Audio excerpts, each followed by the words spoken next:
जय माता दी। आप सभी को कैसे हैं आप सभी। आशा करता हूँ आप सभी अच्छे होंगे, स्वस्थ होंगे। आज मैं आपको ये बताऊंगा कि जब भी आप ओम नमः शिवाय मंत्र का जाप करते हैं तो कुछ ऐसी शक्तियाँ होती हैं जो आपको जाप करने से रोकती है। और कई बार तो भक्तों के साथ में, साधकों के साथ में ऐसी घटनाएं घटित होती हैं कि कुछ ऐसी शक्तियां उनके साथ में शारीरिक संबंध बनाने का प्रयास करती हैं, सपने में आकर के उनके साथ में संबंध बनाती है, जिसके कारण से साधकों का, भक्तों की जो साधना होती है वो खंडित हो जाती है और वो अपनी साधना में आगे नहीं बढ़ पाते। जी हाँ, ये बिल्कुल सत्य बात है। और मैं इसीलिए आपसे इस विषय पर खुल करके चर्चा कर रहा हूँ। अक्सर आपके साथ में साधक भगत इस विषय पर चर्चा नहीं करते हैं, लेकिन मैं आपको खुल करके जानकारी दे रहा हूँ कि इस तरह की घटना, इस तरह की चीज़ें भक्तों के साथ में, साधकों के साथ में होती हैं।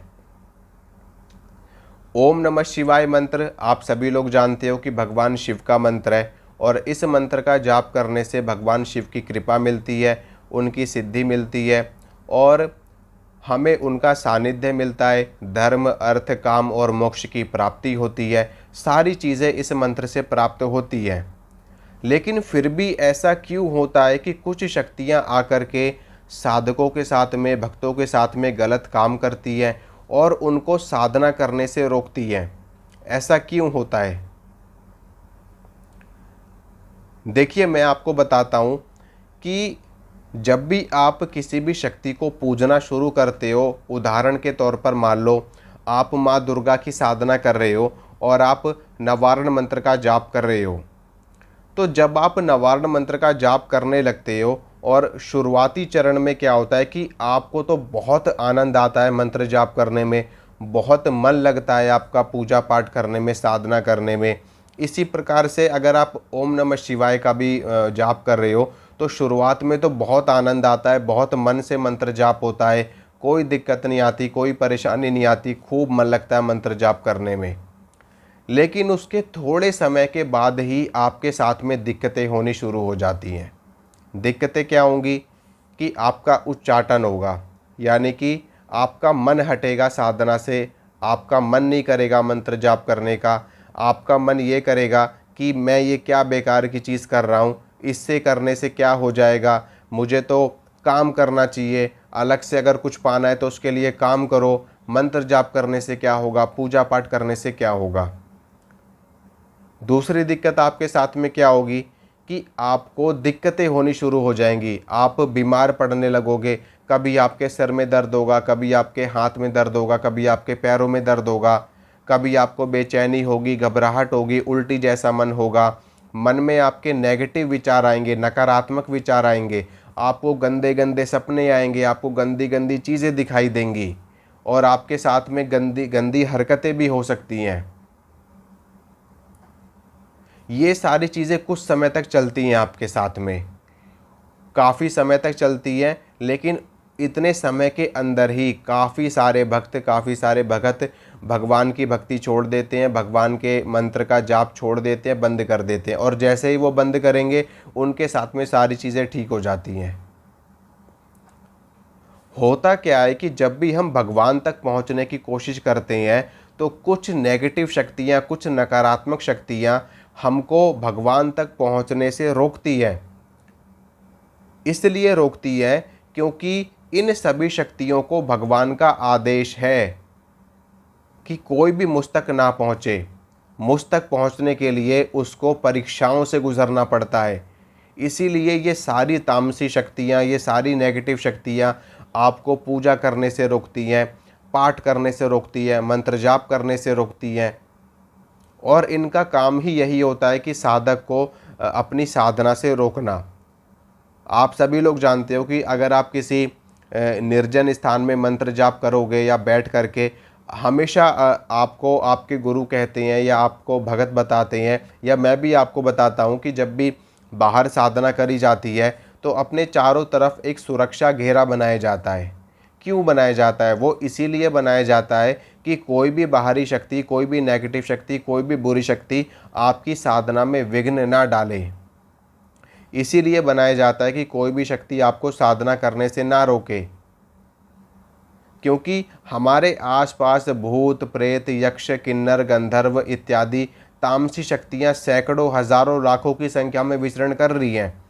और जब वो देखती है कि कोई संत, कोई साधु, कोई भगत भगवान की भक्ति कर रहा है, भगवान का भजन कर रहा है, तो क्या होता है कि जब कोई भक्त भगवान की भक्ति करने लगता है ना, तो उसके अंदर इतनी ऊर्जा आने लगती है, इतना तेज आने लगता है, मंत्र जाप से इतनी ऊर्जा उसके अंदर वास करने लगती है, बढ़ने लगती है, कुंडलिनी शक्ति उसकी जागृत होने लगती है कि ये जो नेगेटिव शक्तियाँ, ये जो तामसी शक्तियाँ, ये आकर्षित होने लगती हैं उस भक्त की तरफ।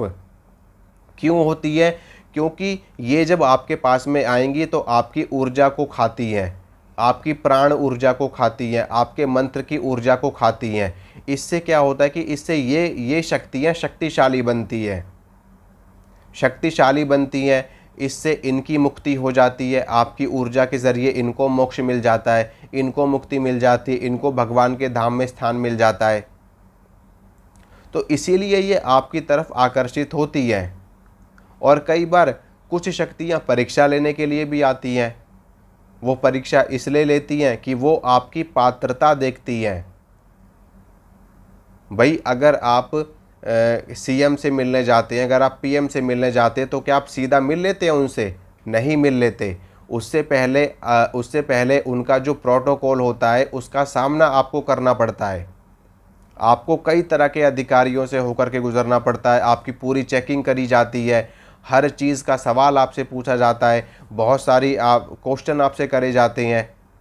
तब कहीं जा कर के जब आप सारी चीज़ों में खरे उतरते हैं, तब जा कर के आपको पीएम से सीएम से मिलने दिया जाता है।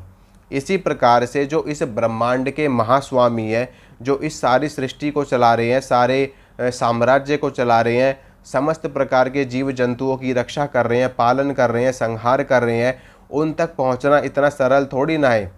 उनके द्वारा बनाई गई हजारों शक्तियां इस धरती पर विचरण कर रही हैं, जिनका काम ही यही है कि जो भगवान के भक्त हैं उनकी सहायता करना, भगवान के भक्तों की परीक्षा लेना, भगवान के भक्त अगर किसी संकट में है तो उनके संकट को दूर करना, उनका मार्गदर्शन करना, उनको मोहित करना, उनको आकर्षित करना, उनको साधना से भटकाना, मतलब हर तरह का कार्य करती हैं वो। ऐसा नहीं है कि सिर्फ विघ्न ही डालती हैं या सिर्फ परीक्षा ही लेती हैं, आपकी सहायता भी वही शक्तियां करने आती हैं, लेकिन पहले आपकी परीक्षा लेती हैं, पहले आपकी साधना में विघ्न डालती हैं। जब वो आपका दृढ़ संकल्प देख लेती हैं, आपकी भक्ति देख लेती हैं, आपका समर्पण देख लेती हैं, आपका उद्देश्य देख लेती हैं कि आपका मुख्य उद्देश्य क्या है, तब उसके बाद में फिर वही शक्ति आपके लिए कृपा करने लगती हैं, वही शक्ति आपके ऊपर प्रसन्न हो जाती हैं, आपकी सहायता करने लगती हैं, आपको मार्गदर्शन करने लगती है। जब आप माँ दुर्गा की साधना करते हैं या माँ काली की साधना करते हैं, तो माँ दुर्गा तक, माँ काली तक आप सीधे ही थोड़ी ना पहुँच जाते हो कि आपने मंत्र जाप किया और सीधे माँ काली आ गई या माँ दुर्गा आ गई। उससे पहले उनके नीचे बहुत सारी सेविकाएं होती हैं, यक्षिणियाँ होती हैं, पिशाचिनियाँ होती हैं, योगिनियाँ होती हैं, उन सभी से होकर के आपको गुजरना पड़ता है। उनकी सेविकाएं होती हैं, उनकी दासियाँ होती हैं जो उनकी सेवा में रहती हैं, जिन्होंने उनकी भक्ति करके उनके चरणों की सेवा प्राप्त करी होती है। अब आप भक्त हो माता के, मैं भी माता का भक्त हूँ, और भी सभी भक्त हैं माता के। तो जो जिस लेवल की भक्ति करता है वो उस लेवल की सेवा प्राप्त करता है देवी देवताओं की शरण में जा कर के। इसीलिए उनको दूत कहा जाता है, उनको योगिनी कहा जाता है, उनको यक्षिणी कहा जाता है, उनको गण कहा जाता है, उनको गणिकाएँ कहा जाता है। तो माता तक पहुंचने के लिए आपको इन सभी का सामना करना पड़ता है, और यही शक्तियां आपकी परीक्षा भी लेती हैं, आपको जांचती भी हैं, आपको परखती भी हैं, और उसके बाद में जब आप हर परीक्षा में खरे उतरते हो तो फिर यही शक्तियां आपका मार्ग खोल देती हैं। फिर सीधे माँ भगवती से आपका साक्षात्कार हो जाता है। माँ भगवती का साक्षात्कार करने से पहले द्वार पे गणेश जी बैठे हुए हैं, हनुमान जी बैठे हुए हैं, उनसे पहले योगिनियाँ बैठी है, उनसे पहले यक्षिणियाँ बैठी हैं, उनसे पहले डाकिनी शाकिनी बैठी हैं, उनसे पहले भूत प्रेत बैठे हैं, तो सबका सामना करना होता है ना आपको। इसीलिए तंत्र के क्षेत्र में गुरु का महत्व बताया जाता है। जब गुरु कृपा होती है, इष्ट की कृपा होती है, माता पिता का आशीर्वाद होता है, कुल देवी का आशीर्वाद होता है, पितरों का आशीर्वाद होता है, तो सारा मार्ग बड़ा ही सरल बन जाता है, सारी शक्तियाँ सहायक बन जाती है और आपका रास्ता खुलता चला जाता है। तो यही कारण है कि जब भी आप ओम नमः शिवाय का जाप करते हैं या फिर नवारण मंत्र का जाप करते हैं, तो आपके साथ में कुछ शक्तियां आकर के इस तरह की चीज़ें करती हैं, संबंध बनाती हैं, सपने में आपको गंदे सपने आती हैं, गलत चीज़ें आपके साथ में होती हैं। लेकिन आपको घबराना नहीं है, आपको परेशान नहीं होना, बस अपने भगवान के ऊपर आपको विश्वास रखना है। जब आप विश्वास खो देते हो, जब आप इधर उधर भटकने लगते हो, जब आप अपनी पूजा छोड़ देते हो, तो फिर आपको कुछ भी प्राप्त नहीं होता है। तो आशा करता हूँ दोस्तों, जो जानकारी मैंने आपको दी आपको अच्छी लगी होगी, पसंद आई होगी। इसी तरह की जानकारी मैं आपको देता रहता हूँ। मिलूँगा आप सभी से अगली वीडियो में। जय माता रानी की।